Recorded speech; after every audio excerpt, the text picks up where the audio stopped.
You really have been telling us about this for a long time. You're one of the ones that have said we got to pay attention to this stuff. And I guess An Inconvenient Truth, the documentary, was eye-opening to a lot of people. Yeah. And now you've written this book. And tell everybody, I mean, we know what it's about, but what made you want to write this?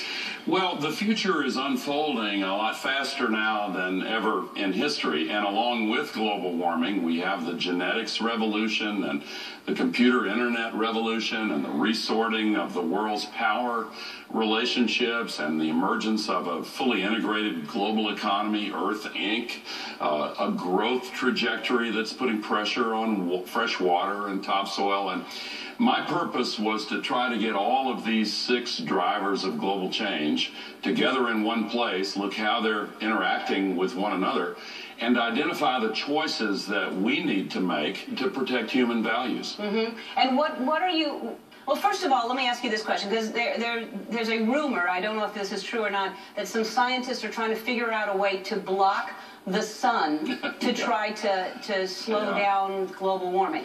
Yeah, it's a measure of the feeling of desperation that some of them feel. Are they really thinking they could do that? Well, some of them are seriously proposing, and I think it's completely nuts. Yeah. You know, you put another kind of pollution, sulfur dioxide, up to orbit cover the atmosphere. The sky won't be really blue in the way it is now anymore, but it would block out some of the sun's heat so that we wouldn't have to take the difficult steps to stop spewing all this global warming pollution into the atmosphere. Mm-hmm. And of course, there are a lot of problems with what they're proposing.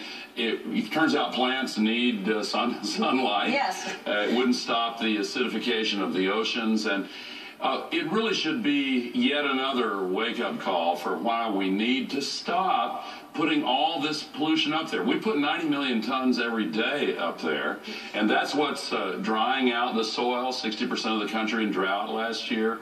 That's what's contributing to the worsening of these fires in the West.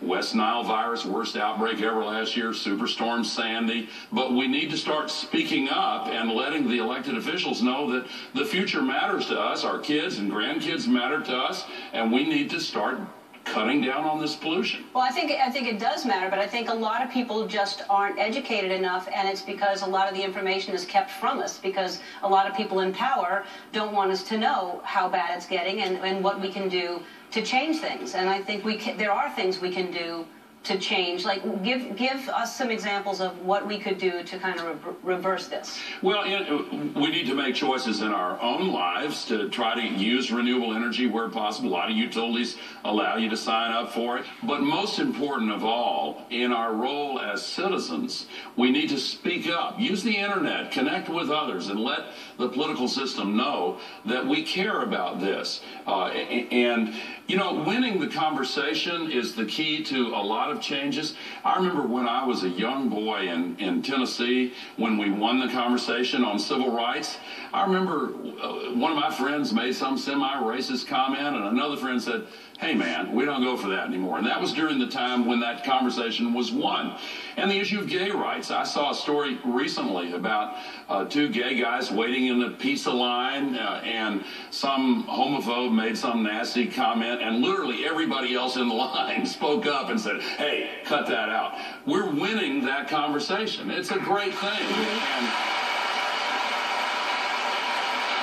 there's a lot, I mean, you know, the evidence is everywhere, you know, with all these superstorms, with the flooding, with everything. I mean, one of the reasons I'm vegan because I love animals, but it's also, for me, environmentally, they say that if every person just didn't eat meat, all meat, not just red meat, but chickens, one day a week, it would be the equivalent of taking 8 million cars off the road. Just one day a week. Paul McCartney started this Meatless Mondays campaign, which I think is a great campaign. And since January 1, I've been eating that way, and I'll tell you that it has made me feel better. And so one day a week has got to be good for you, good for the environment. I recommend it. Yeah. Well, the future is in bookstores now, and today you're all going home with a copy, and we can change this. We can reverse this. We need to do this for our kids. We'll be back.